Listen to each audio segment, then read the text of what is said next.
哈佛研究發現啦，80%嘅健康問題咧都同慢性發炎有關㗎。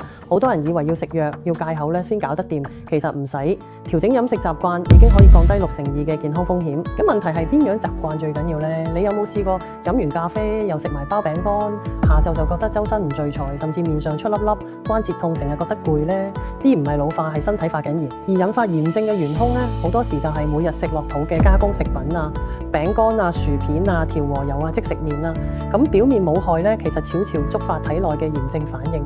點解加工食品會引發炎症呢？咁因為入邊嘅糖分同精製澱粉咧，會令到血糖急升，導致胰島素抵抗，跟住咧就刺激身體釋放促炎因子。簡單講咧，就好似你日日幫身體放一把小火，慢慢燒。如果想熄火咧，首先就要戒到高糖零食。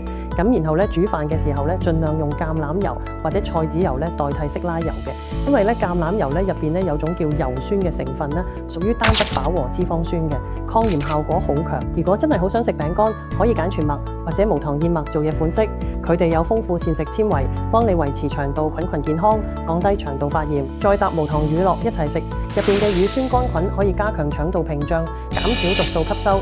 咁樣食唔使捱餓，但已經好健康。其實如果真係忍唔住破戒，食啲容易發炎嘅嘢，仲有冇得補救？有，試下飲薑檸檬水。生薑入邊嘅薑辣素可以抑制促炎因子，檸檬嘅維他命 C 又可以減少氧化應激。或者食奇異果，維 C 含量高，修復氧化損傷好快。如果飲咖啡、飲奶、食蛋咧會出粒粒，試下換成低因咖啡、燕麥奶同埋淨食蛋黃。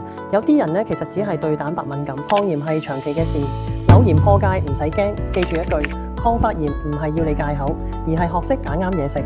今日開始試下用橄欖油煮餸，食全麥餅配乳酪。